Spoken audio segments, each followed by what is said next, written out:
Oi, gente, tudo bem com vocês? Meu nome é Larissa, esse é o podcast Filme da Semana. E nessa semana temos aqui a live dos assistidos no mês de outubro. Eu assisti ao todo 9 filmes e eu categorizei eles em 3 categorias, que são os filmes dirigidos por mulheres. São 4, é a maior parte desse mês. Aí eu tenho 3 filmes que eu fiz uma mini maratona de Scorsese. Eu vou deixar esses 3 filmes pro final, porque eu vou falar de Assassinos da Lua das Flores, que é o lançamento, etc. E tem 2 outros filmes que eles não estão nem uma categoria nem outra. Eles não são dirigidos por mulheres nem pelo Scorsese. E então eles vão estar no meio do episódio.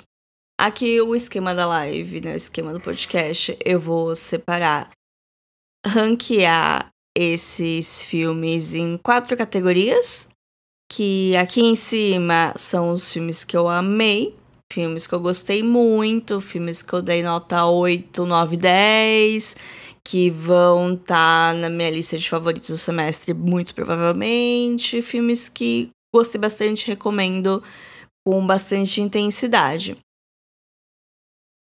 A segunda linha são ótimos filmes. São filmes que eu dei nota entre 7 ou 8.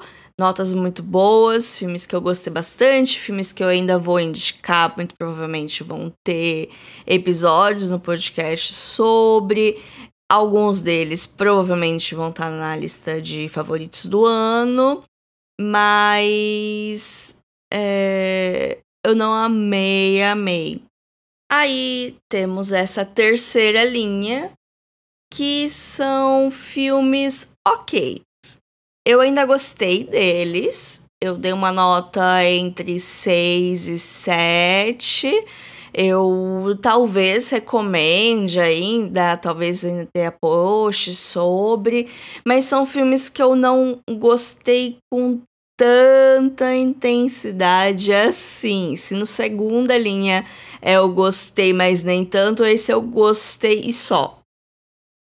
É bacana, mas eu vejo defeitos, tem coisas que eu não gostei tanto, são filmes que eu não gostei tanto, mas eu entendo o valor deles de uma maneira ou de outra.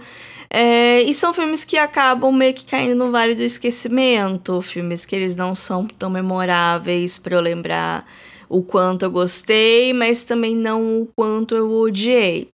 E temos a última linha, que tá escrito aqui, não rolou, que são filmes que eu não gostei muito, eu dei uma nota menor que 5, menor que 2 estrelas e meia, talvez eu tenha dado 3 estrelas, assim, no momento de generosidade, mas são filmes que eu acabei não gostando tanto, e aí eu sempre falo porque eu não gostei deles, já vou dar um spoiler, nenhum do episódio hoje vai cair nessa categoria.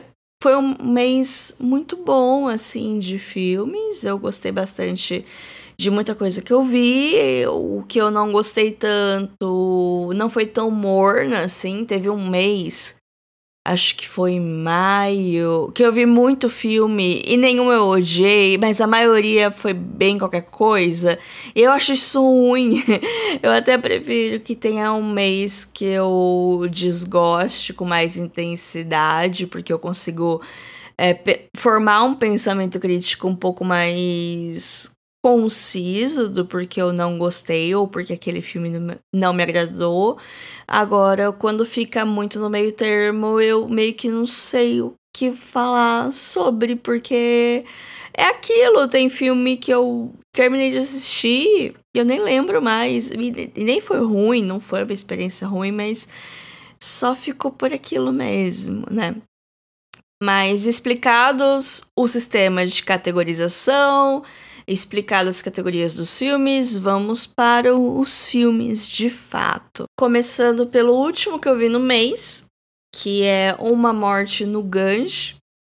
Eu assisti o filme e eu ainda não sei exatamente o que é Gange, eu acho que é um lugar.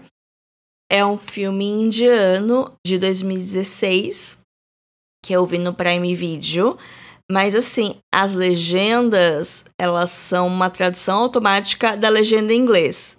Então tem horas que dá pra perceber, né? Se você fala inglês, você percebe que aquilo é uma tradução literal de uma expressão que não faz o menor sentido em português. Mas eu tava entendendo o que tava rolando. Não acho que isso deixa o filme ininteligível, mas pode prejudicar a compreensão. Pode prejudicar um pouquinho a experiência de uma pessoa ou outra. Pra mim, não achei tão ruim assim, porque eu já assisti muitos filmes muito em lugares muito mais inóspitos. E é curioso que o Prime Video tem muito filme escondido, mas muito filme que cai nessa de legenda tá ou em português de Portugal, como foi o caso de Suspiria, que eu assisti uns meses atrás, e aí a legenda tava em português de Portugal. Demorei um pouco pra sacar o que tava rolando, mas depois foi. Porque é um filme todo meio kitsch. Então eu acho que faz um pouco de parte da estética do estranhamento, essa legenda. Aqui em A Morte do Ganji eu percebi que era uma tradução automática, mas eu meio que liguei o cérebro em inglês e fui, deu pra entender. Não é um filme difícil, então tem isso a seu favor. Não é um filme de muita história, né? Que a Índia tem muitos filmes sobre mitologia, sobre a história, que tem umas partes que você tem que entender umas coisas um pouquinho mais...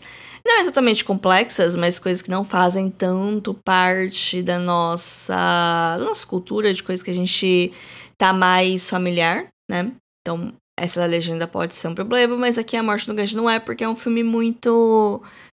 É um filme de pessoas, de personagens, não é sobre acontecimentos. Ele, pra mim, é um meio termo entre foi ok e ótimo, porque foi um filme que eu gostei, eu dei nota 7. Vou botar em foi ok, mas eu vou me explicar. Mas O A Morte no Ganji é um filme curto, que é raro entre os filmes indianos, né? Eles têm uma outra forma de contar a história, né? São filmes um pouco mais extensos. Esse filme acho que tem 1h50. Ele é sobre um rapaz de uns 20 e pouquinhos anos, na faculdade, que ele vai passar as festas de fim de ano na casa de familiares, de um tio, no campo, e ele vai com os irmãos, com os primos, com os amigos da família.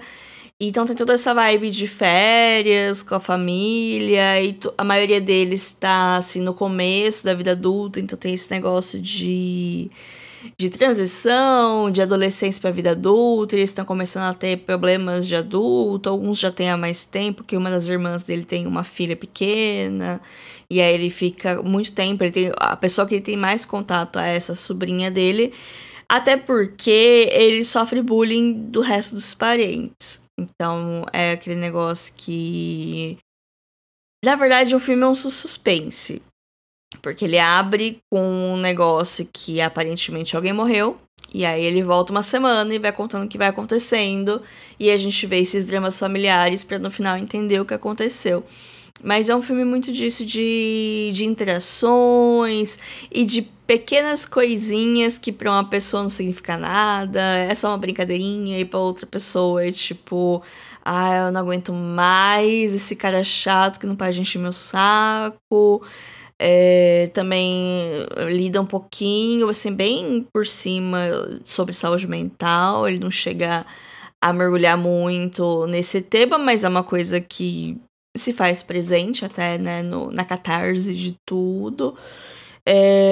Eu gosto muito desse gênero de, tipo, família às vezes é um pé no saco. A vibe desse filme eu gostei bastante. Ele me lembrou muito Alcatraz, mas eu gostei mais do que Alcatraz. Alcatraz me decepcionou um pouco, porque assim, né, os dois filmes eles têm um protagonista, mas tem um monte de coisa acontecendo em volta, tem um monte de história paralela que eventualmente elas fazem sentido no final. Aqui eu acho um pouco mais conciso, né, a união, apesar de não ter uma crítica tão explícita quanto Alcatraz. Eu acho que eu gostei mais desse filme porque ele teve um foco maior em um personagem.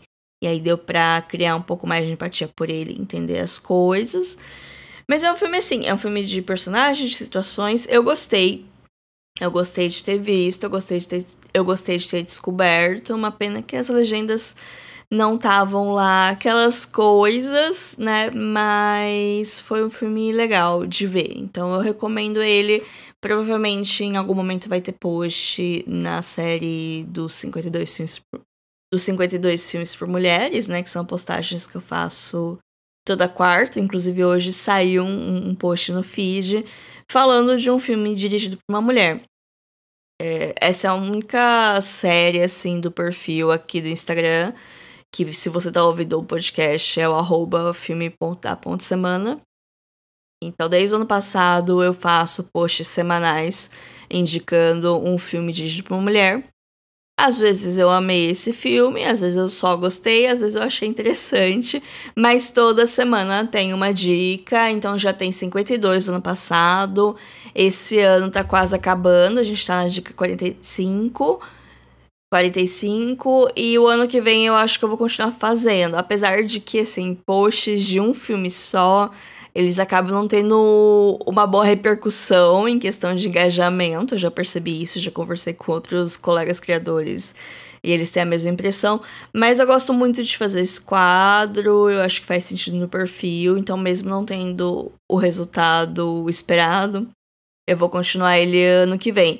Os outros quadros, né, que atualmente eu tô com 52 países, né, toda semana a lista de um país, né, de filmes de um país que tá no streaming, ela não vai continuar ano que vem, porque eu já fiz esse ano, não tem muita coisa diferente, tipo, tem uma coisa ou outra, mas eu não vou continuar ano que vem porque dá muito trabalho. Eu vou pensar em algumas outras coisas fixas, porque eu percebi que ter postagens fixas me ajuda na hora de criar o conteúdo, porque se deixar um negócio muito livre eu acabo não fazendo nada. Por isso que algumas semanas não tem a lista aleatória. Mas é o tipo de post que dá mais retorno, né? Enfim. Próximo filme é Nani. Também é um filme que ele ganhou post semana... É um filme que ganhou post algumas semanas atrás, porque eu tava na vibe de fazer posts de filmes de terror dirigidos por mulheres. E Nani é meio que um filme de terror, mas não é exatamente um filme de terror. Ele é um filme de vibes de filme de terror. Ele tem uma premissa muito interessante. A execução é ok, mas teve um momento assim que eu meio que saquei o que poderia acontecer e o final eu não gostei. Mas o filme pra mim foi ok. Foi um filme ok. Ele tá disponível no Prime Video também, mas com legendas certas. Ele é sobre uma imigrante senegalesa que tá faz pouco tempo nos Estados Unidos. Eu acho que ela não tá legalizada. E ela tá vivendo, acho que com alguma parente, fazendo uns trabalhos, mas o objetivo dela é juntar dinheiro para trazer o filho dela pequeno, que ficou no Senegal, também cuidado por alguns parentes. E aí ela começa a trabalhar como babá para uma família de classe média alta.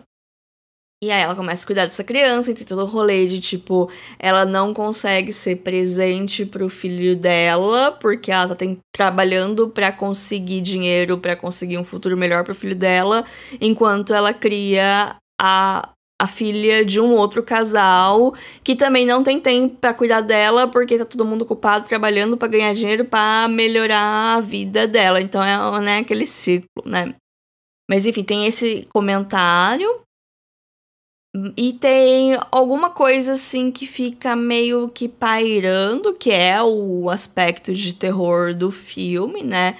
Ela começa a ter uns sonhos esquisitos e vê umas aparições assim. Isso vai ter uma catarse lá no final.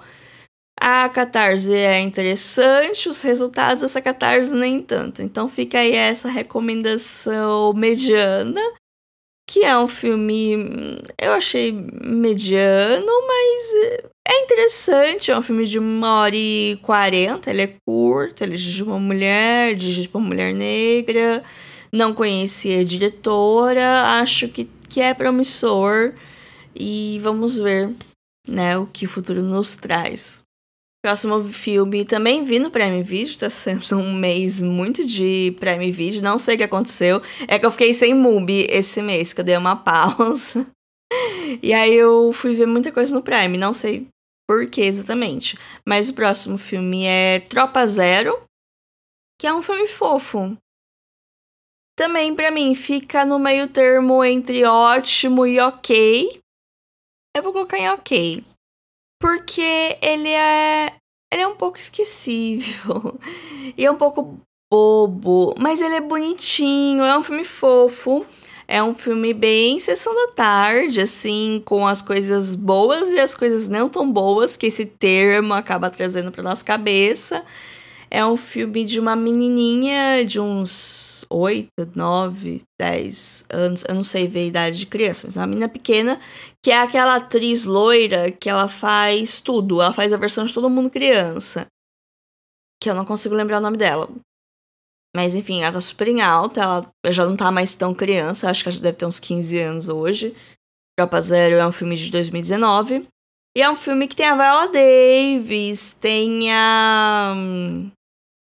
aquela outra atriz que fez a mãe do Eutônia, não consigo lembrar o nome dela. Tem... eu acho que as duas são o destaque do filme, mas tem outros atores, né? É sobre uma menina que ela mora num rincão de um interiorzão, assim, dos Estados Unidos. E ela é encantada com coisa do espaço, e são os anos 70, e aí ela descobre que tem um concurso da NASA que vai selecionar algumas crianças para gravar algumas coisas para mandar para o espaço, e ela fica obcecada, ela quer participar disso, mas para participar disso ela precisa fazer parte do grupo de escoteiros. Só que ela não leva o menor jeito pra ser escoteira, porque é toda travessa. Os amigos dela também, tudo traquina, sabe? Criança, traquinas, que tem um bom coração, mas não consegue ficar quieta.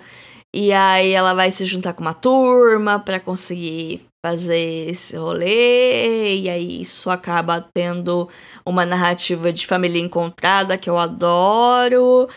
Mas é isso, é um filme fofo, ele é bonitinho, mas é isso que eu tenho pra dizer dele. Assim, não foi uma coisa que me marcou horrores, não foi um negócio que me despertou muitas emoções, eu não chorei no clímax, algumas pessoas podem chorar, tem uma parte emocionante, mas não me pegou tanto, o que não significa nada, né, no frigir dos ovos. Mas foi isso, é um filme bom, eu recomendo ele. Eu acho que muitas pessoas podem gostar mais do que eu. Ele é um filme muito fácil de gostar. E eu nunca ouço ninguém falando dele. Eu ouvi pouquíssimas pessoas falando dele. E ele tem uma estética bonitinha. Ele lembra um pouco o Wes Anderson, assim, bem pouco, mas lembra um pouquinho, sabe? Ele tem um apreço visual, assim, mais ou menos. Não é nada super uau e marcante, mas ele é um filme eficiente. Ele funciona no que ele se propõe. Próximo filme, que é o último dessa leva de dirigidos por mulheres, é Bottoms. Ou como ficou traduzido aqui no Brasil, Clube da Luta das Garotas. Acho que é isso. Mas eu preferia muito mais o título informal do Twitter, que era o Passivonas, que é uma tradução literal de Bottoms. Eu acho que seria muito mais legal, principalmente se a gente vivesse numa época de locadora. Esse é um filme que ia irritar muito em noites das garotas, em sexta-feira, cinema de sexta-feira em casa. E ele continua bom no streaming, que não chegou ainda, mas vai chegar dia 21 de novembro no Prime também, assim como todos esses filmes que eu tô falando aqui hoje. Mas Bottoms é um ótimo filme. Talvez as minhas expectativas tenham sido um pouco maior do que realmente é, porque eu tava com expectativa, porque é um filme da Emma Saliman, que é a diretora de Shiva Baby, e tem a mesma protagonista da Shiva Baby, que é a Rachel Sennott. As duas escreveram o roteiro junto. E as duas já trabalharam bastante junto em Shiva Baby também, essa segunda colaboração delas. E eu acho que é um duo, assim, pra ficar de olho, que tem tudo pra trazer muitas coisas legais. Inclusive a Rachel Sennott, ela também já fez outros filmes. Ela fez o Morte, Morte, Morte. Ela fez The Idol, mas a gente esconde isso da fanbase. E eu não lembro de mais nada agora de cabeça. Mas ela é uma atriz jovem, bastante promissora. E Bottoms, ele tem, assim, um coração muito parecido com o Shiva Baby, ao mesmo tempo que é completamente diferente. Eu acho isso ótimo, porque já começa a ter uma característica de criador, né?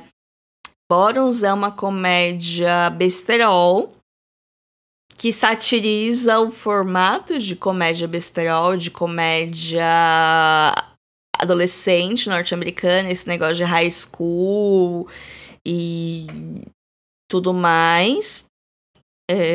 Pra quem já viu, não é mais um besterol americano ou Todo Mundo em Pânico, ele tem uma vibe um pouco parecida. Um pouco menos, assim, de na cara as referências, né? Que esses filmes, eles fazem muitas referências muito diretas a filmes mais famosos da época. Bottoms tem, mas não tanto. É muito mais sobre clichês de gênero e tropes e coisas que é esperado. É protagonizado por duas meninas lésbicas. A Rachel Sennott e a Ayo Adebari, que ela faz The Bear. Vocês devem conhecer ela como a protagonista de The Bear. E elas estão ótimas como duas adolescentes excluídas, mas elas não são excluídas porque elas são lésbicas, elas são excluídas porque elas não têm talento pra absolutamente nada. Porque elas são duas perdedoras, assim, nem pra ser nerd estudiosa elas são. Elas não querem exatamente ser populares na hierarquia da escola, mas elas querem conseguir garotas. Então, isso acaba envolvendo ser popular, né? Que uma vez que você é popular, as coisas vêm. Pelo menos dentro desse microcosmos de colegial norte-americano. E aí, uma mentira que uma delas conta acaba saindo do controle e elas acabam criando um clube de autodefesa, que na verdade é meio que um clube da luta. Tem uma dinâmica muito parecida com o clube da luta do filme, Clube da Luta. Até mesmo o arco de alguns personagens de engrandecimento, de empoderamento, tem um pouco a ver com as ações nesse clube da luta. E as coisas, elas escalam para um absurdo. Então tem que ter a mente aberta, que é um filme absurdo. As coisas que acontecem jamais aconteceriam na vida real, porque é absurdo, e esse é o ponto. E é isso, gente. É uma comédia muito, muito boa. Eu sempre gosto de ver comédias que elas subvertem coisas que eu já conheço, né? Se eu ver uma comédia que subverte coisas do terror, eu não vou entender direito, porque eu não sou pessoa do terror. A parte de adolescência norte-americana é uma coisa que tá muito mais enraizada na nossa cultura, né? É legal ter o twist feminista, por assim dizer, né? Algumas subversões de papel. Mas é aquele tipo de humor que é bem, assim, escrachado na cara, por vezes de mau gosto. Nem toda piada eu amo muito, mas é meio que isso. A estética é ser exagerada. Eu sei que tem algumas pessoas que não gostam muito disso, né? Então fica aí o aviso, né? Não é um humor... Ao mesmo tempo que não é um humor refinado, existem piadas que exigem uma certa ligação de neurônios para ser feita. Então, né, tem várias camadas. É um filme que eu quero rever. Provavelmente quando sair no Prime eu vou ver de novo pra ver se continua engraçado, sabe? Porque tem filme que é muito engraçado na primeira vez que você vê, mas depois você perde a graça, porque você sabe quando as piadas vão vir, então meio que fica qualquer coisa, tipo Deadpool. Deadpool é isso. Eu gosto de Deadpool. Eu tive ótimas experiências vendo todos os Deadpool, mas é aquele negócio, né? Aquela piada que você dá um pouco de risada porque você não tava esperando, mas aí quando você sabe que ela vai vir, ela perde a graça, né? Porque é meio toscão, né? Mas enfim. Esse foi nosso primeiro momento aqui da live, né? Eu falei dos 4 filmes dirigidos por mulheres que eu vi nesse mês de outubro. Apenas um é filme de terror, que é Nani. Os outros são filmes normais, é uma comédia, um suspense. Na verdade, A Morte no Ganges é mais um drama familiar, com um pouquinho de suspense. Tropa Zero é um drama de amadurecimento. E, enfim, o único filme de terror que eu vi esse mês foi Nani, que foi do começo do mês, que eu jurava que eu ia ver filme de terror. Mas, enfim, não importa. Agora, né? Eu posso ver filme de terror o ano inteiro. Para a segunda parte dessa live, eu vou falar de 2 filmes que foram dirigidos por homens, que não são o Scorsese, né? Que os filmes dele vão ficar pro final da live. Então, o próximo filme é Minha Vida de Bobrinha. Foi o melhor filme que eu vi esse mês. E é um filme de 80 minutos. Em alguns lugares, eu acho que ele nem classifica como longa-metragem. Ele tá, tipo, no limite pra ser um longa-metragem, de tão curto que ele é. E é maravilhoso. Era um filme que eu tava enrolando muito pra ver, porque ele foi indicado ao Oscar no ano dele.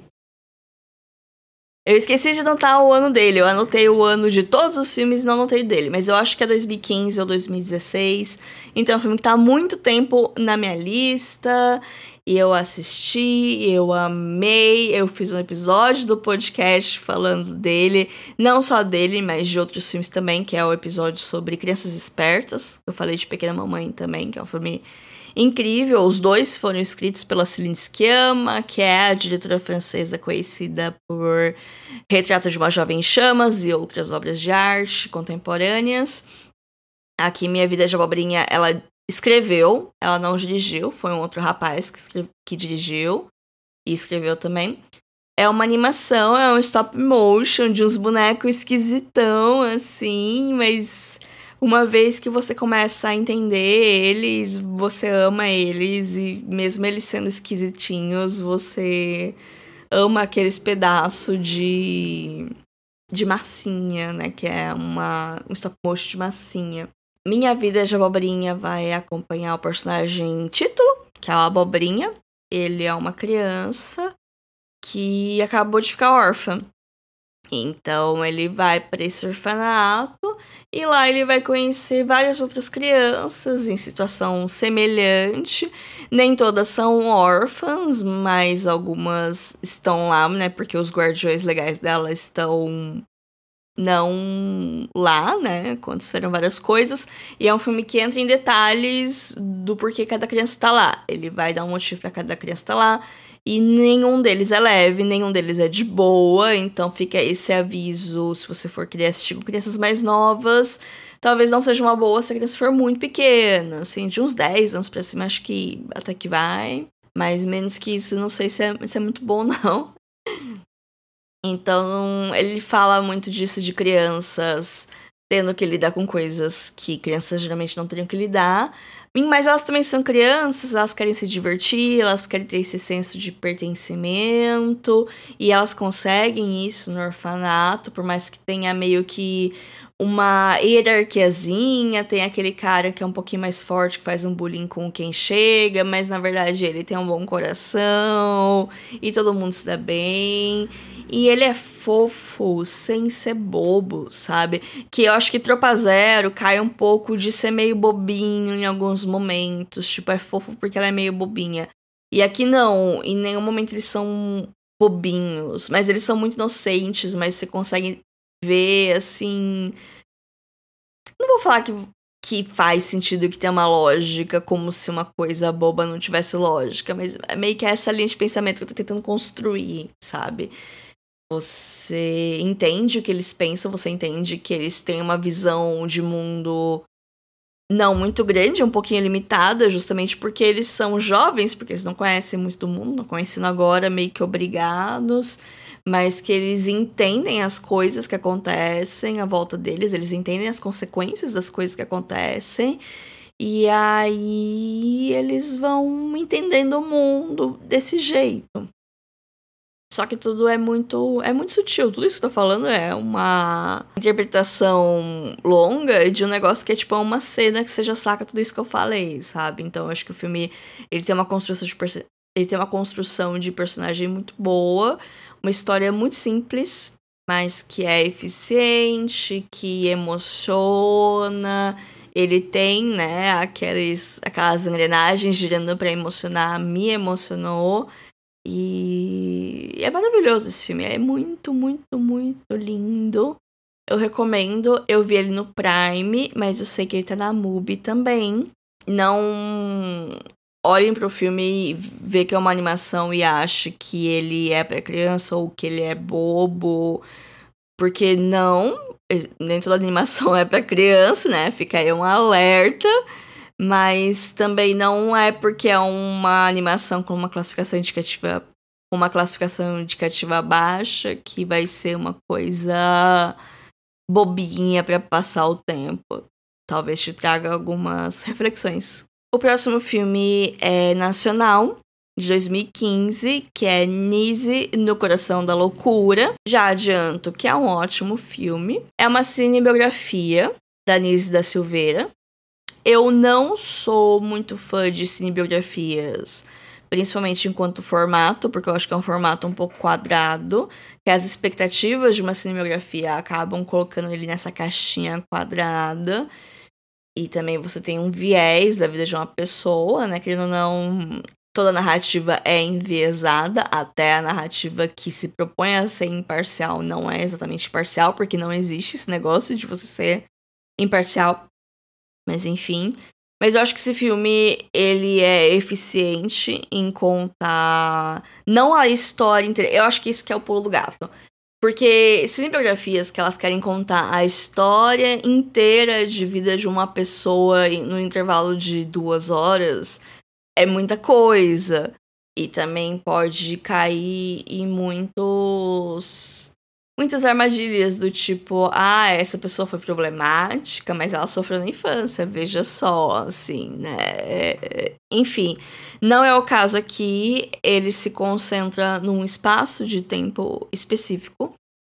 E eu acho que esse é o maior sucesso. Eu acho que as maiores cinebiografias são aquelas que elas não se propõem a contar a vida inteira da pessoa, mas sim ações num espaço limitado de tempo.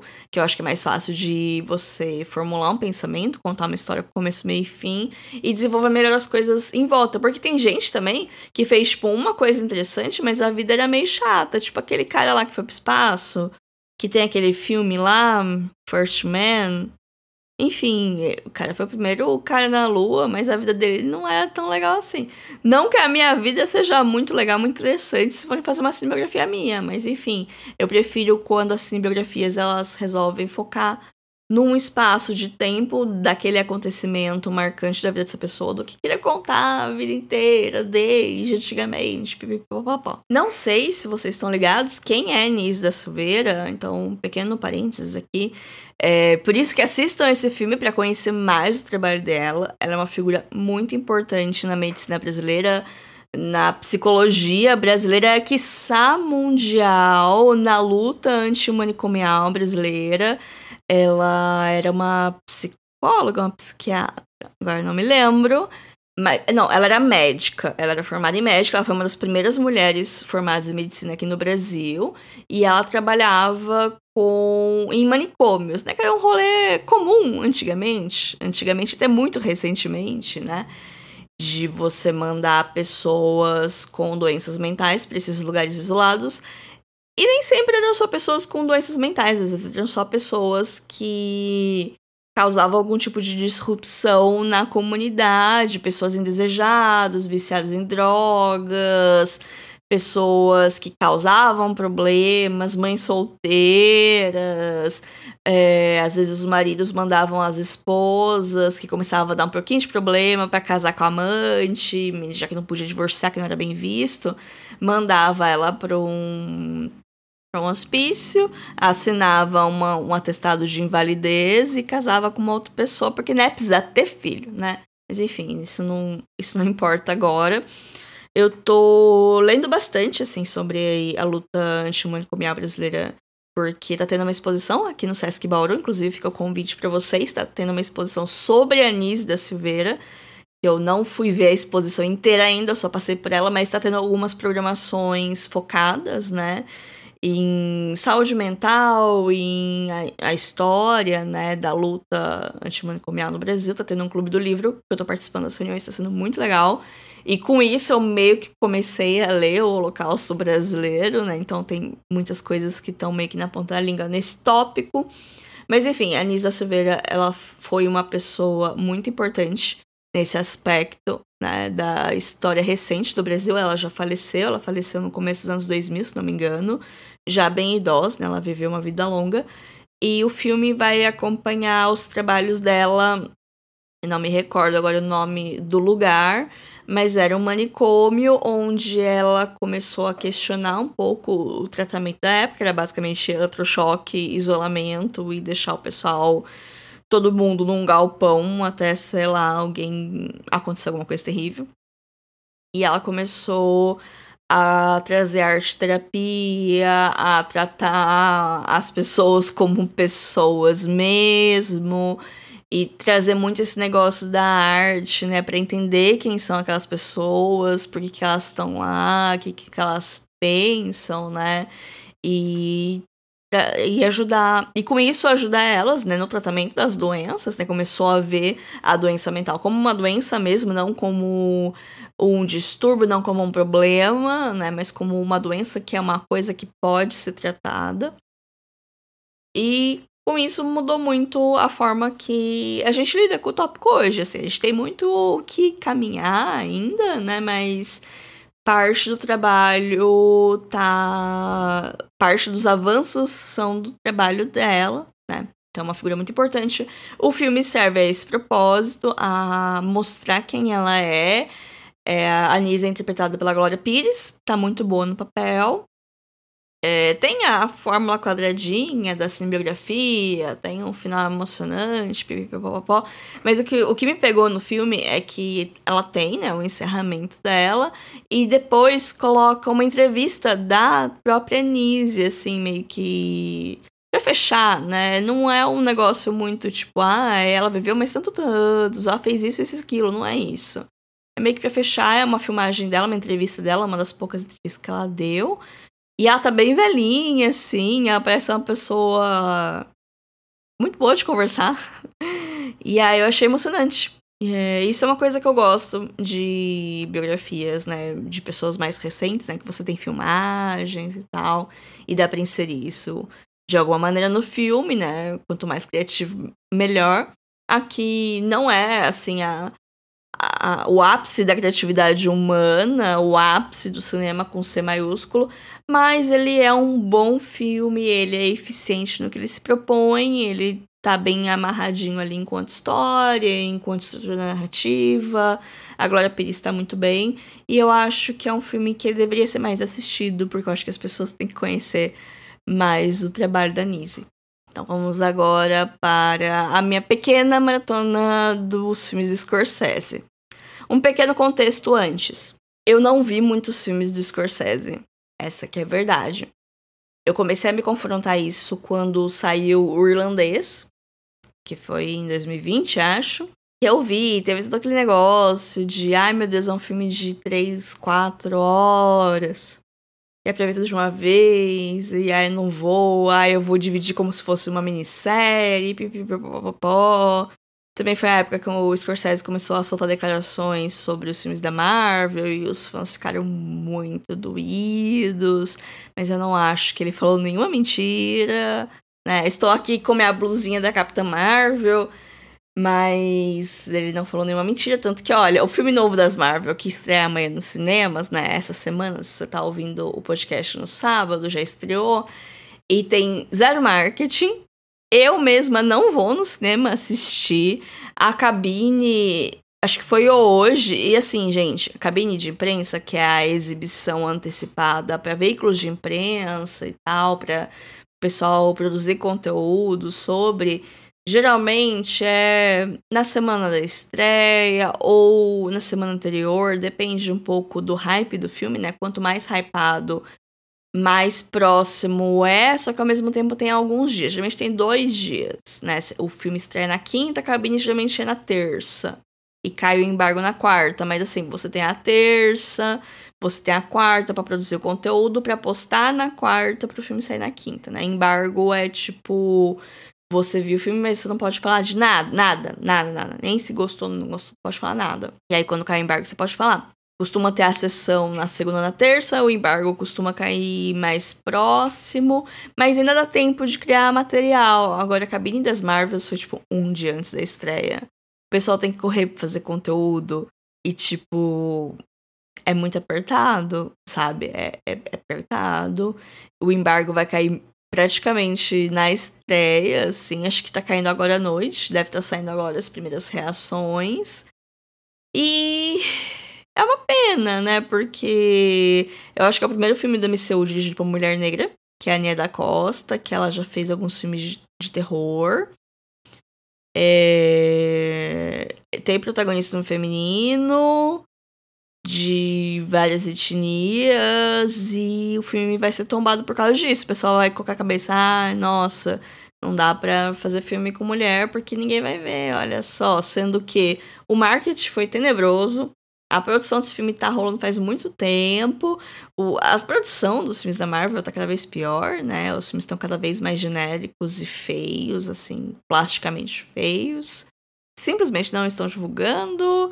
Eu vi uma ou outra pessoa fazendo publicidade, mas são umas pessoas, assim... São pessoas que eu não consumo muito conteúdo. Bom. E são pessoas que eu não imaginaria divulgando um filme dirigido por uma mulher, estrelado por mulheres. Eu não acho que o público deles é o público majoritário desse filme. Mas enfim, né? Eu não vou ver porque tem que ver muita coisa antes. Eu não tô mais acompanhando o MCU. Então eu não vou ver. Porque eu não tenho tempo pra ficar vendo 50 mil séries da Disney. Eu assisto pouquíssimas séries. Não consigo ver as séries que eu quero. Eu não vou ficar vendo filme e série de... Vou ficar vendo série de herói, né? Uma pena, porque eu gostei bastante da primeira Capitã Marvel, que foi meio morno, assim, de crítica, mas eu gostei muito. Eu saí de cinema muito feliz, muito empolgada. Mas enfim, né? Vamos agora falar de Scorsese. Como eu já falei, né? Eu não conhecia... Assim, eu conhecia bastante porque ele é uma figura muito importante.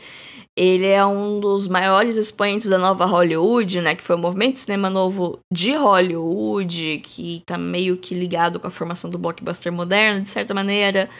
Mas ele é um dos diretores mais antigos, ainda em atividade em Hollywood. Ele é uma pessoa que ele sabe fazer cinema e ele aperfeiçoa a técnica a cada filme, ele sabe muito bem o que ele tá fazendo e ele tem referência, ele ama cinema, ele tem projeto de The Film Restoration, não lembro como chama, The Film Foundation, que busca e restaura filmes antigos do mundo todo, né? Então ele não tem aquele olho só para Estados Unidos, ele tem referências do cinema mundial.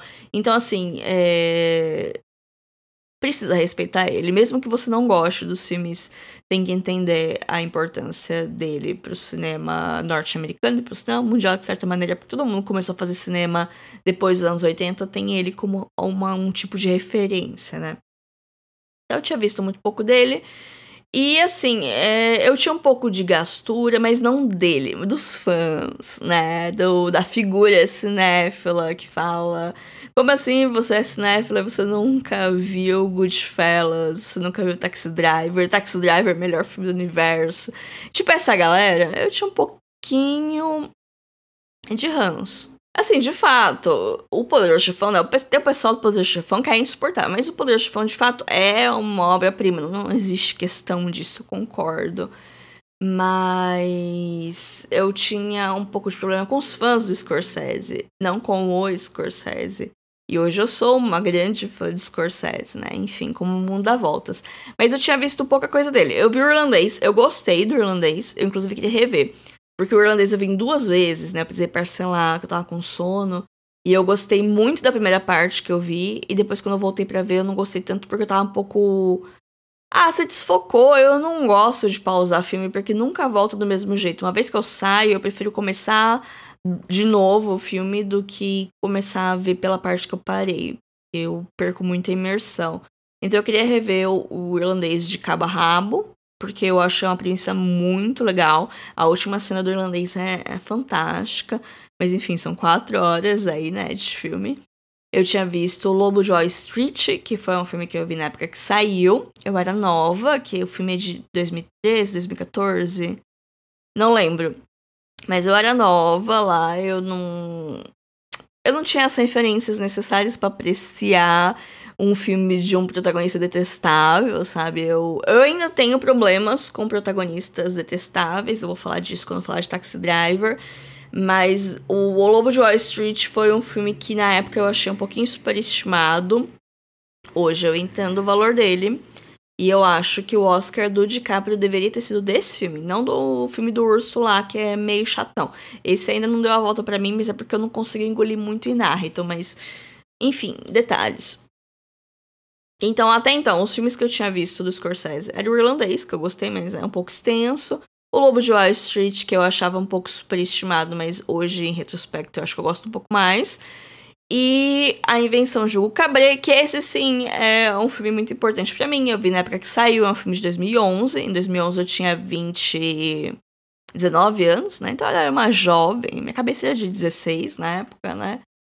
E eu gostei muito de A Invenção de Hugo Cabret. Eu fiquei bastante obcecada. Foi quando eu descobri o Jorge Méliès. Eu tava na minha fase de iniciação cinéfila. Então foi um filme muito importante pra minha iniciação cinéfila. E é um filme que eu gosto muito. Eu revejo... Agora nem tanto, que ele não tá em nenhum streaming. Eu nem sei se eu tenho o DVD. Acho que eu não tenho, porque ele veio depois da minha época de DVD. Mas por muito tempo eu revi o arquivo do filme que eu tinha. Eu tenho o livro, né, que é todo um livro diferente. Até então, A Invenção de Hugo Cabret é meu filme de Scorsese favorito. Talvez continue sendo por causa do meu apego emocional, mas eu compreendo que enquanto filme, talvez não seja o melhor. Mas enfim, eu vi 3 filmes do Scorsese, porque eu queria ver o novo dele, que é O Assassino da Lua das Flores, que eu queria ver no cinema, porque é um filme de 3 horas e meia, eu só ia ver esse filme sem levantar pé no banheiro, sem fazer nada, se eu fosse no cinema, e eu fui, foi um grande momento, eu vou falar mais quando eu chegar no filme, e aí eu quis fazer uma mini maratona, né, pra ver mais trabalho do diretor, agora eu tenho uma cabeça um pouco mais madura, por assim dizer, de entender um pouco mais traço do diretor e assinatura e tal, enfim, aí eu vi 2 filmes. Um eu gostei muito, o outro eu vou falar dele agora, que é Taxi Driver, filme de 1976. Não é o primeiro filme de Scorsese, mas é no começo da carreira. É um dos filmes mais conhecidos, mais aclamados dele. É um filme que ajudou a solidificar muitas das características do diretor. É um filme muito importante pro cinema hollywoodiano no geral. Ele é influente até hoje. O Coringa é basicamente Taxi Driver.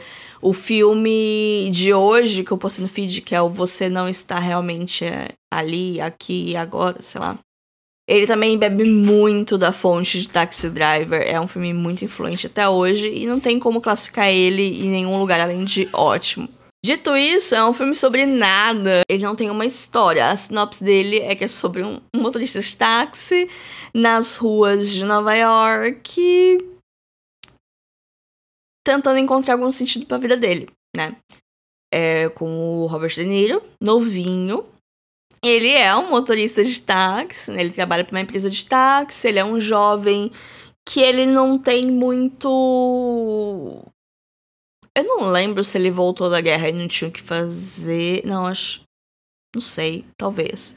Enfim, ele é um jovem que ele não sabia o que fazer. Alguém falou, vai dirigir táxi, dá um dinheiro legal.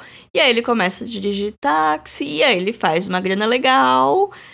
E ele tenta encontrar algum sentido pra vida dele, né? Porque ele não parece ter nenhuma conexão, nenhuma amizade, nenhuma relação com ninguém além dos outros motoristas lá que trabalham junto com ele, que eles jantam junto lá no negocinho, depois vão cada um pra casa deles. Ele não parece ter nenhum laço familiar com ninguém, ou pelo menos não é mostrado ele falando no telefone ou falando ao vivo com ninguém, mandando carta pra ninguém.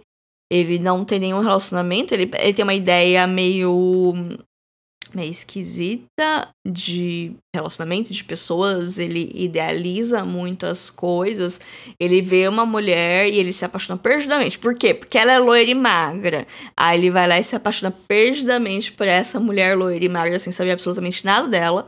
Ela tá trabalhando na campanha de um político, e aí ele meio que vai tentando se enfiar pra ficar perto dela, e ela meio que vê ele lá e começa a dar serviço, né? Tipo, tem os voluntários e ele quer falar com ela e ela começa a ficar meio chato. Tipo, no começo ele só tá lá e aí ele meio que exige que ela dê É um negócio meio incel, assim. É meio esquisito. Ele não sabe ler a sala e entender o que tá acontecendo. Ele fica obcecado com essa mulher. E no começo ela meio que, eles vão tomar um café, eles conversam um pouco, mas aí quando ele dá um passo um pouquinho maior que a perna, ela rejeita ele, e aí, nossa, morreu pra mim, assim, ele tem uma reação muito desproporcional, ele começa a ficar meio esquisito, e as coisas começam a ficar meio esquisitas. E esse é só um pedaço do filme, sabe? É um filme que não tem uma história, são coisas que acontecem na vida desse homem enquanto ele tenta buscar sentido na vida e tentar talvez fazer a diferença, né? Que tem uma situação lá que ele ajuda uma prostituta infantil, né? Uma criança prostituta, que ele meio que ajuda num sentido pra ajudar, mas também meio que pra ele ser uma figura heróica. Existem várias interpretações, né, pra fazer desse filme. Várias coisas para serem faladas, não vou falar tudo agora, né? Mas é um protagonista, eu não digo detestável, mas eu acho ele patético. Eu acho ele muito patético. E pra mim o filme pinta ele como uma figura patética. E tem gente que endeusa ele e acha que ela é literalmente eu, mas eu acho só patético. Cada um é cada um. Taxi Driver é um bom filme, mas tem essas questões, né? Se você tem dificuldade de gostar de um filme, se você não gosta do protagonista, pode ser um problema. Se você não gosta do filme do Coringa, você não vai gostar desse, porque é uma vibe meio parecida, apesar de não ter tanto... Tem violência e assassinato no final, sim. É só no final, é uma coisa bem catártica e tal. Mas foi um filme que eu gostei. Mas eu não amei, mas eu entendo a importância dele. Ele é muito bem filmado. Nossa, todas as cenas são lindas. É muito bonito o retrato da cidade da Nova York suja, da cidade cheia de fumaça e de luz, que era uma coisa que não era tão comum na época. A gente também tem que ter o contexto de época, é um filme dos anos 70, até pouco tempo atrás ainda estavam tendo os filmes da antiga Hollywood, da Era de Ouro, que pintavam os Estados Unidos como a terra da oportunidade, esse lugar maravilhoso, e tinha um sonho americano, onde você casava, comprava uma casa e era feliz pra sempre, cantava e dançava, e aí começaram a ter os filmes da nova Hollywood que era tipo, opa...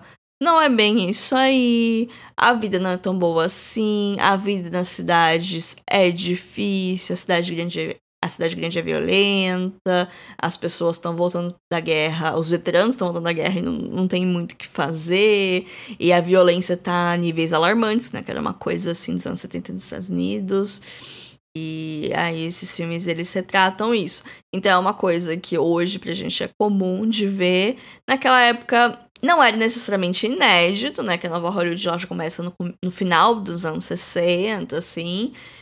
Então não era uma coisa do momento, mas era uma coisa que tava rolando, assim, né? Então ele tem essa importância nesse momento histórico. Ele é um filme bom fora desse contexto histórico. Não é meu favorito, mas talvez seja o filme mais importante do Scorsese. Eu não me recordo agora se eu falei, mas o filme da Nise, que eu falei muito, ele tá no Star Plus. E Taxi Driver tá no HBO Max, né? Foram os filmes que eu vi um pouquinho fora do Prime, né? Que todo o resto é do Prime. E o próximo eu vi no Prime também, que é Os Infiltrados. Os Infiltrados acho que tá na HBO também, mas eu vi no Prime porque às vezes o aplicativo do HBO Max não quer carregar a legenda no Chromecast. É uma coisa que acontece com muita frequência aqui em casa. E às vezes reiniciar o aplicativo ou a TV, não adianta. Então eu simplesmente desisto de ver o filme por lá. Então, como Os Infiltrados também tava no Prime, eu acabei escolhendo ver no Prime. Eu amei Os Infiltrados e eu não esperava. Os Infiltrados é um filme de 2006. É o único Oscar de direção do Scorsese. É pelos Infiltrados. Quem que ganhou o Oscar de melhor filme naquele ano? Acho que foi Onde os Fracos Não Têm Vez. Foi? O Oscar de 2007? Não me recordo, mas enfim. Ele não ganhou o melhor filme, mas ele ganhou a melhor direção, né? Então foi um grande away na época, porque o Scorsese tem essa carreira gigantesca e ele não tinha ainda o Oscar de direção, ele ganhou por esse filme, que não é um consenso de ser o melhor filme dele, mas ele tá sempre citado entre os melhores. E eu adorei ele. Eu acho que Os Infiltrados é uma ótima porta de entrada. Se você nunca viu nada do Scorsese, fica meio assim de ver os filmes mais antigos, porque realmente eles têm um ritmo mais lento. O Taxi Driver é um filme bem lento e um filme sem história nenhuma, né? Então pode deixar algumas pessoas meio assim. Então, Os Infiltrados é uma boa porta de entrada, porque ele tem uma duração longa, ele tem 2h30, mas você não sente o tempo passar, porque a edição dele é frenética. Eu acho ótimo que o Scorsese, ele sempre trabalha com a mesma editora, ou pelo menos ele tá com a Shoemaker. A Shoemaker. É alguma coisa Shoemaker. A montadora dos filmes dele, né? A editora. A mulher que monta todos os filmes dele. É a mesma desde... Não sei desde quando, mas desde muito tempo. Todos esses filmes foi ela que montou. E eles têm, ao mesmo tempo que similaridades, diferenças. Os Infiltrados é um filme frenético. Acontece coisa o tempo todo e a edição é muito rápida. Que é meio que uma característica do começo dos anos 2000. Tem alguns filmes desse período, assim, de 2000... De 98 até 2007, mais ou menos, tem vários filmes que tem esse ritmo muito acelerado, tipo Moulin Rouge, tipo Matrix, tipo Corra Lola Corra. Esqueci agora, mas tem vários filmes que tem esses cortes muito curtos. Então, cenas de... A cena é longa, né? Mas os cortes são muito curtos, são bem rápidos, são bem dinâmicos, não dá muito tempo para respirar, que é meio que uma característica do cinema atual também, né? Que ele tá ficando cada vez mais rápido as coisas, né? O ritmo. Mas Os Infiltrados é um filme de 2006. Ele é um remake de um filme de Hong Kong, que é Infernal Affairs, que é um filme de alguns anos antes. É um negócio meio... Aquelas histórias esquisitas de Hollywood. Tinha um filme de fora que faz sucesso. Aí Hollywood resolve fazer um remake em pouquíssimo tempo. E aí foi lá e chamou o Scorsese. É um filme de estúdio, não é um projeto dele, que ele fez o roteiro, que ele ficou anos pesquisando e fazendo as coisas, né? Não é um filme que o pessoal chama de filme de diretor, né? Que foi ele que teve a ideia e tudo. É um filme de estúdio, né? Quando o estúdio chega com o roteiro, com a ideia, para um diretor e fala, ó, eu quero fazer um filme assim, assim, assado, com esse roteiro, sobre isso, aquilo, você quer dirigir? Sim, não. E beleza, ótimos filmes saem nessa tipo de colaboração, sabe? E aqui é um filme excelente. Os Infiltrados é um filme excelente. Tem essa questão de ser um remake de um filme de Hong Kong. Eu não vi o filme original, quero ver. O próprio Scorsese não viu, que ele falou que ele não queria ser influenciado, né? Ele queria dar a visão dele. E é um filme que tem muito a cara dele, apesar de não ser um projeto pessoal, tem muito a cara dele, porque o Scorsese, ele faz muitos filmes de anti-heróis, de tipo figuras detestáveis, e não faz você gostar. É uma linha muito tênue, pelo menos pra mim, né? Tipo, você mostra que aquela pessoa é terrível, você entende por que ela faz as coisas que ela faz, mas não necessariamente você fica com dó dessa pessoa ou você cria empatia o suficiente pra torcer por ela. Eu nunca torço pelos protagonistas do Scorsese, salvo o Hugo Cabret. O Cabret faria tudo por ele. Mas os outros, você não necessariamente queria estar do lado deles ou ser eles. Eu acho ótimo porque tem zero glorificação da máfia, do crime, sempre tem sobre isso.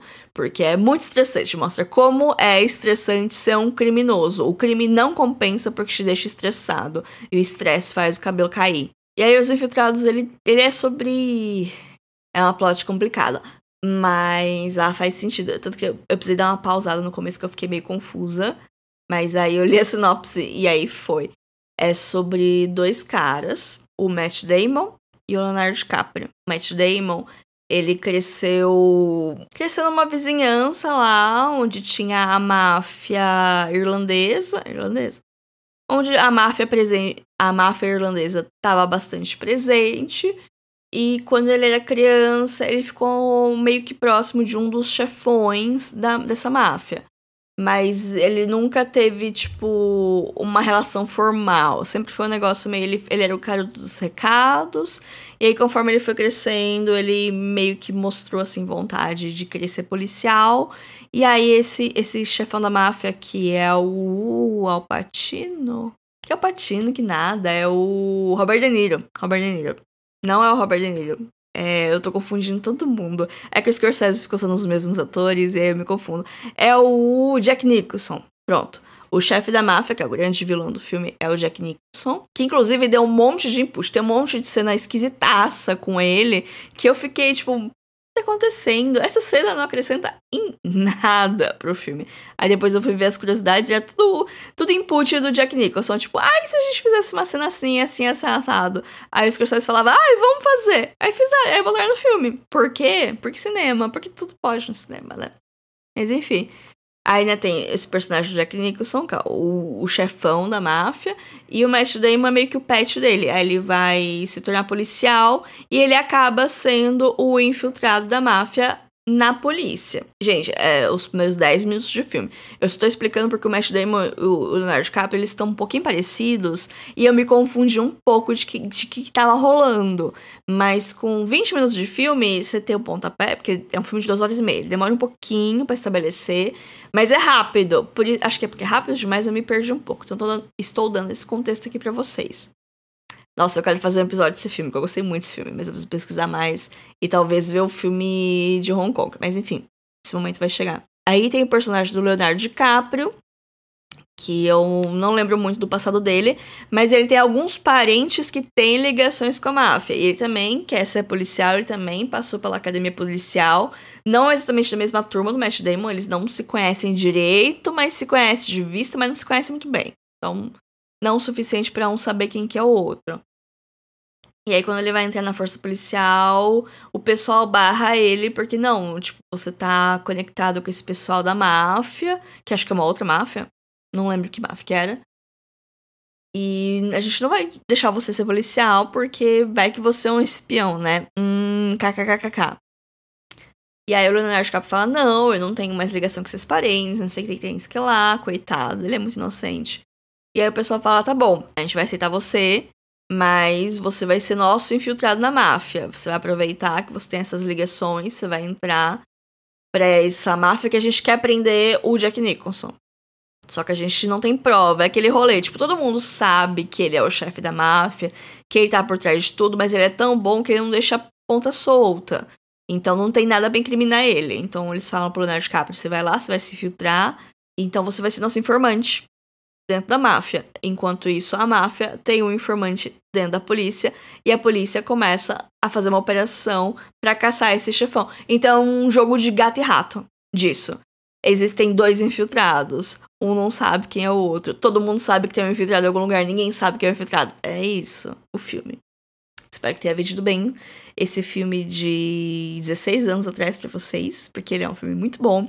Ele é um filme com coisa acontecendo o tempo todo. Talvez assim, no meio, lá por 1h30, ele começa a dar uma cansada. Mas dali a pouco ele entra no terceiro ato. O terceiro ato tem 1 hora. Ele é enorme, porque começa a acontecer coisa. E aí você fala, beleza, o filme vai acabar. E encerrou esse arco. Não, acontece outra coisa. Aí você fica... tá bom, beleza. Aí as coisas vão se encerrando, você fala, não, beleza, encerrou. Aí acontece outra coisa, você fica... E é isso, a última hora do filme é loucura. Muito bom, assim.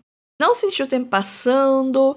Assim, existem questões com as personagens femininas, principalmente há uma personagem feminina relevante no filme. Existem questões. É um filme de 2006 e tal, né? Muito homem em tela, tem umas coisas meio cringe de homem, assim, enfim. Mas é um filme muito bom, é um filme de... É um thriller, né? Mais que um filme de ação, tem cenas de ação, tem bastante violência, principalmente nessa parte final, começa a acontecer um monte de coisa. É um excelente filme. Se você gosta de ação, thriller, suspense, esses filmes pra te deixar boquiaberto com plot twist, porque tem muito plot twist, e filme de máfia, e filme que mostra como é estressante, máfia, a trilha sonora é legal. Bem legal, gostei bastante dos Infiltrados. Vamos agora pro final, né? Vamos se encaminhar aqui pro final dessa live. Vou falar do último filme desse mês, né? Que foi o motivo dessa maratona Scorsese, que é Assassinos da Lua das Flores. É o filme mais recente dele, que está nos cinemas. Quer dizer, eu acho que agora em Bauru já saiu de cartaz. Em alguns outros lugares ele pode ficar ainda mais um tempo. Aqui em Bauru foi uma pachorra que fizeram, porque na semana de estreia só estava disponível em uma sala, num cinema, uma sessão legendada, na pior sala do cinema que eu menos gosto da cidade. Mas enfim, precisei engolir meu orgulho e ir nesse cinema ver. Era uma sessão que não estava vazia, tinha bastante gente. Eu ouso dizer que ela estava lotada pelos padrões de hoje para a lotação de sala de cinema, porque eu nunca fui depois da pandemia, eu nunca mais fui numa sala lotada, salvo Barbie, né, mas é um ponto fora da curva. E aí tava lá, e meu cinema favorito não tava. Aí na segunda semana, chegou nesse cinema que eu gosto, e eles botaram lá estreia, como se fosse estreia da semana. O filme estreou na semana anterior, sabe? Ai, enfim, né, contos do interior. Mas fui ver no cinema. Eu comi antes, eu fui no banheiro antes, não fiquei com vontade de ir no banheiro, não fiquei com fome, aguentei as 3 horas e meia e foi maravilhoso. Foi uma das melhores experiências no cinema. Não digo do ano, porque sim, Barbie e o Aranhaverso Novo realmente foram experiências incríveis no cinema. Mas antes disso, fazia tempo que eu não tinha uma experiência tão boa assim no cinema. Fazia tempo que eu não via um dramão assim, porque ultimamente eu tenho preferido ir nos cinemas ver filme de ação ou ver filme mais de gênero, sabe? Então fazia muito tempo que eu não via um filme de drama, que é um filme de drama. Ele tem a parte do mistério, a parte do thriller, mas ele essencialmente é um grande drama. Ele é baseado num livro, que esse livro conta as investigações do caso Osage nos Estados Unidos, é baseado num fato real. Esse caso Osage foi uma das primeiras investigações do FBI, antes de ser FBI. E isso aparece no filme, aparece lá na segunda hora, mas aparece. E vai seguir a história real do massacre dos índios Osage, que assim, não é um contexto, né? Vamos lá, contexto.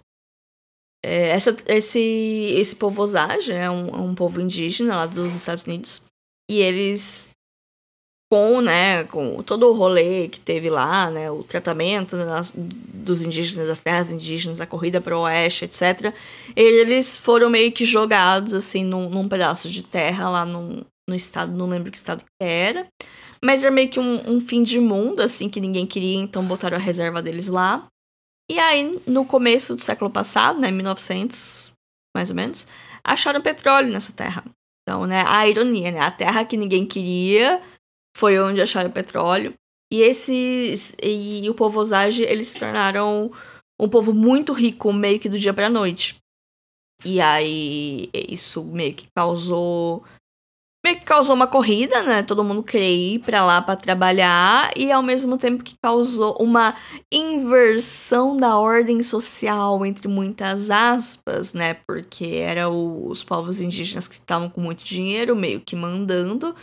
Enquanto que iam muitas pessoas, muitos deles brancos, pra lá pra trabalhar pra eles, e muitos deles meio que não aceitavam serem subalternos, né, de pessoas indígenas. Enfim, tem toda essa mudança na ordem natural das coisas, entre muita aspa, né? Então tem isso.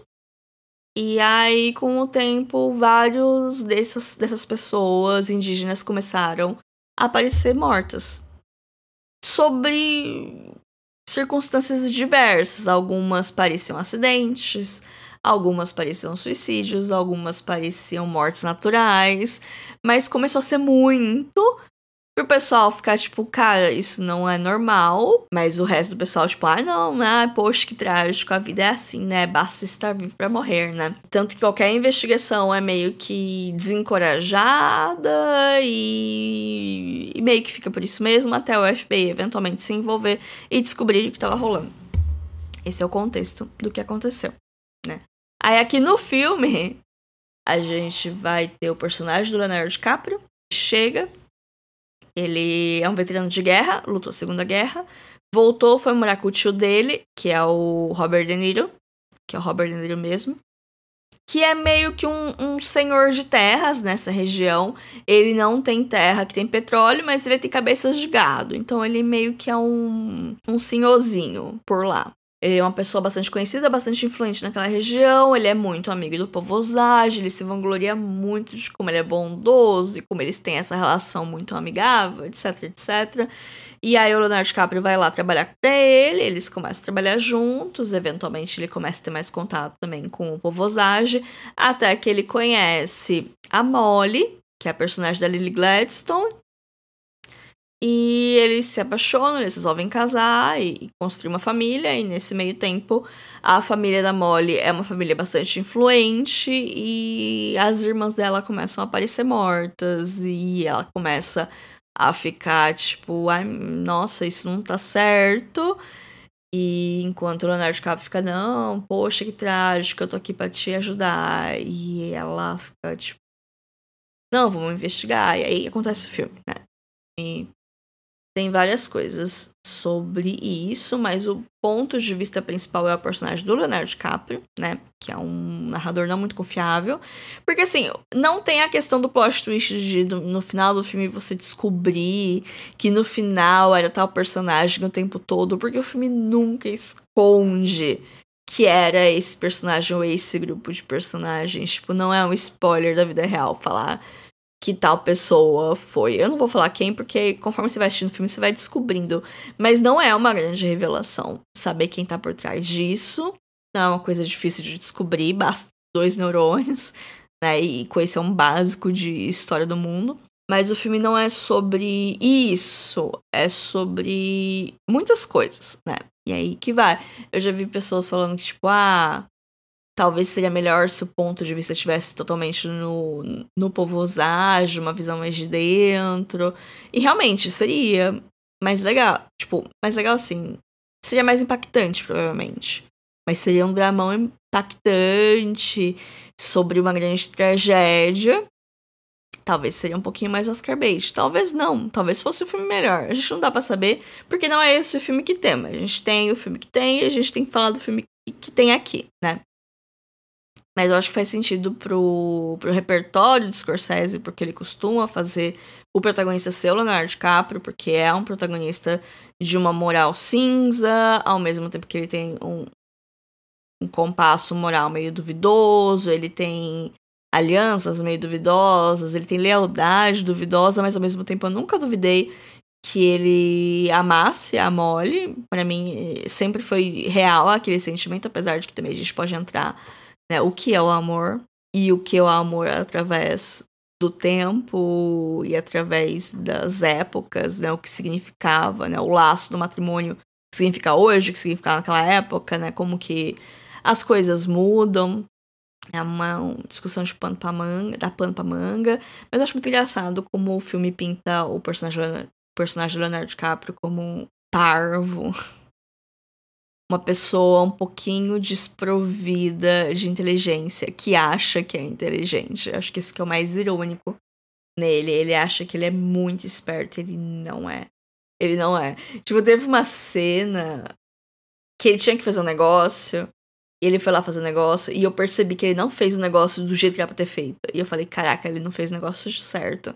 Mas beleza, passou. Aí algumas cenas depois, a pessoa que pediu pra ele fazer o negócio chamou a atenção dele que ele fez errado. Aí eu falei, até eu ia fazer esse negócio melhor que ele, sabe? E é um negócio pavoroso, assim, mas enfim. Nossa, tem tanta coisa pra falar desse filme que eu não consigo falar aqui. Mas assim, novamente, é um filme de 3 horas e meia. Nem todo mundo vai gostar. Ele tem um ritmo lento. Principalmente se você for comparar com Os Infiltrados, que tinha sido o filme que eu tinha visto no dia anterior. É completamente diferente os ritmos. O Assassinos da Lua das Flores, ele tem muito mais tempo de respirar, até porque ele te dá muita informação e ele respira, aí ele te dá mais muita informação e sempre tem muita coisa acontecendo. Tem muito personagem, mas eu acho que eles são introduzidos. Tipo, se você tá imerso ali, né? Por isso que a experiência do cinema ajudou muito. Você tá ali imerso, prestando atenção, não é difícil. Mas se você não tá prestando atenção, se você tá se distraindo, você vai se confundir com a quantidade de pessoas que entram e que saem, quais são as relações delas. E é uma coisa que dá pra se perder se você não estiver muito imerso, se você não estiver interessado também, né? Se você perder o foco, você pode acabar perdendo um pouco as relações daqueles personagens e o impacto que isso vai ter lá na frente. Poderia ter menos gente? Poderia. Poderia ter menos coisa? Poderia. Mas eu tenho que falar do filme que tá aqui, né? Então, assim, realmente eu entendo quem talvez ache esse filme cansativo, quem não goste tanto, quem fique um pouco de raiva pelo ponto de vista seu, do personagem do Leonardo DiCaprio. Eu entendo, mas eu não concordo. Eu acho que esse filme realmente é uma obra-prima. É um dos meus favoritos do ano. Não acho que é o favorito, né? Porque teve outros filmes. Mas eu acho que ele é um dos filmes, um dos melhores filmes do ano. É uma pena que não esteja tendo a distribuição que merece.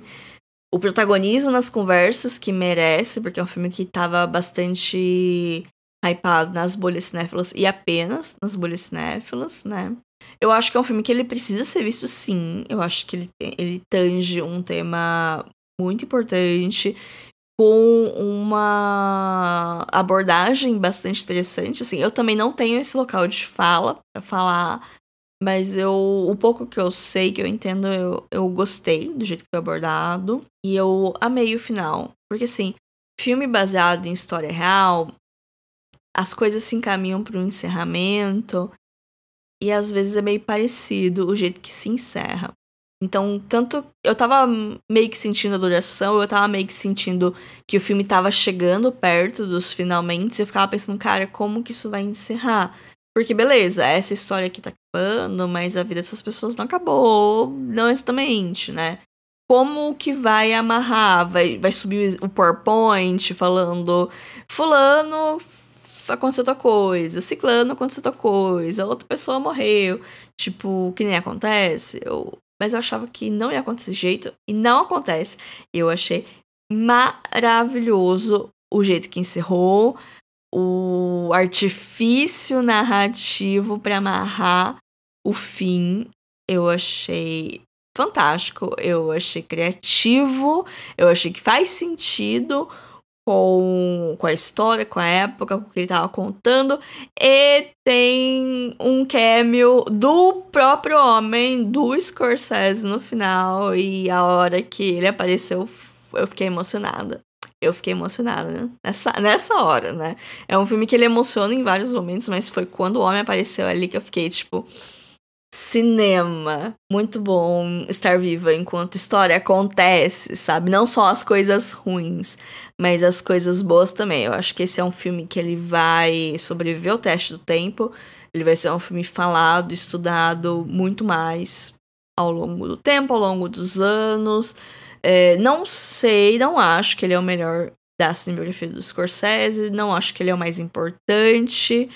Mas eu acho que quando o pessoal fizer a retrospectiva da carreira dele, vai ser um filme que vai ser lembrado e vai ser comentado e vai ser estudado. Eu acho que ele vai seguir bastante vivo na memória cinéfila, na história do cinema. Eu sonhei essa noite, gente, que eu fazia um discurso para estranhos na rua do porquê esse filme era o melhor filme de Scorsese. Eu acordei muito confusa, porque eu também não acho que é o melhor filme de Scorsese. Na maior parte do tempo, eu achei que ele era um filme 4 estrelas, um filme nota 8. Realmente foi o final que me pegou, assim, pra eu ficar emocionada e pra eu dar uma nota alta, porque eu gostei muito do artifício usado mesmo, numa questão de linguagem mesmo. Não sou uma pessoa tão difícil assim de agradar. A luz tá piscando aqui, eu estou ficando um pouquinho preocupado, não sei se a internet vai cair ou não, então vamos encerrar a live por aqui. É um momento auspicioso, né? Já falei de todos os filmes que eu vi.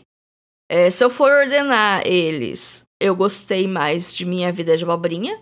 É o meu filme favorito do mês. Depois vem Assassinos da Lua das Flores, Os Infiltrados, Taxi Driver, Bottoms, Nise, Uma Morte no Gange, Tropa Zero e Nanny. Todos filmes bons, alguns melhores, outros bacanas. Mas foi um mês bom, né, pra filmes. Séries eu vi quase nada. Eu vi a segunda temporada de Belas Maldições, de Good Omens.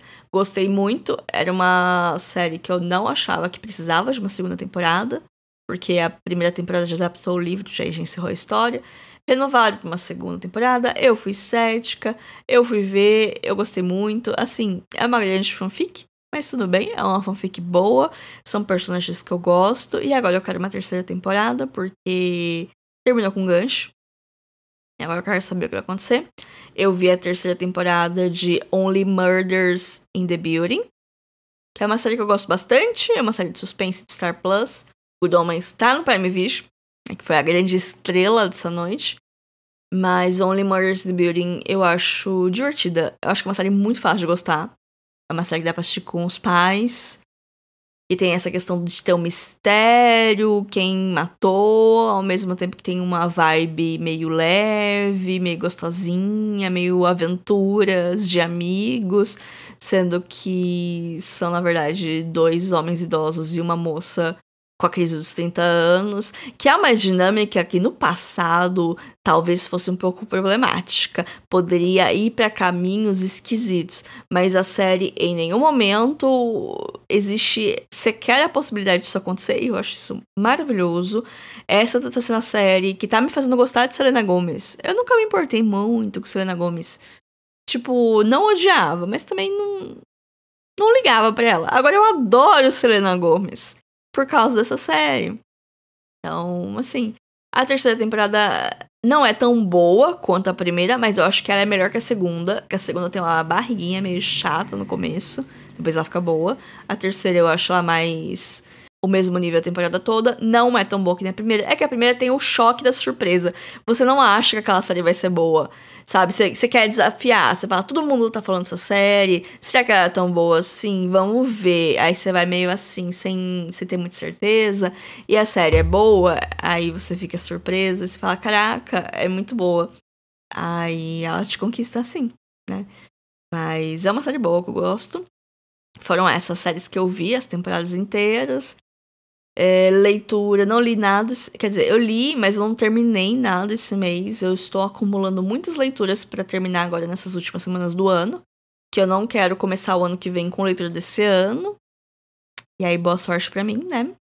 Mas é isso, esse foi meu mês de outubro. Mês que vem eu espero ter mais filmes, porque eu tenho que correr atrás de praticamente todas as minhas metas, estão atrasadas. Eu vou tentar fazer metas mais gentis comigo mesma pro ano que vem, porque as desse ano eu acho que eu peguei um pouco pesado comigo mesma, mas tudo bem. Eu vou dar conta, ou se não der, tudo bem também. Mas é isso, obrigada a todo mundo que passou aqui pela live, obrigada a você ouvinte que me ouviu até aqui. Eu vou encerrar aqui por agora. Quem tá ouvindo no feed do podcast, a gente tem o Instagram, que é @filme.a.semana, que é onde essa live está acontecendo. É onde sempre tem conteúdo adicional, então é um lugar legal pra me seguir. Se você tá vindo do podcast e começou a me seguir agora, manda um oi pra eu saber de onde você veio, porque eu acho sempre divertido saber de onde as pessoas vieram, se as pessoas vieram do Explorar, do Instagram, ou se é algum ouvinte do podcast que acabou caindo no Instagram de cabeça, né? Eu sempre fico pensando de onde que vieram essas pessoas que me seguem. E eu tenho essa curiosidade. Mas enfim, gente, essa foi a live, esse foi o episódio dessa semana. Semana que vem vai ter um episódio mais compacto. E mês que vem vai ter outra live, se tudo der certo. Então é isso, até mais, fiquem bem, tchau, tchau.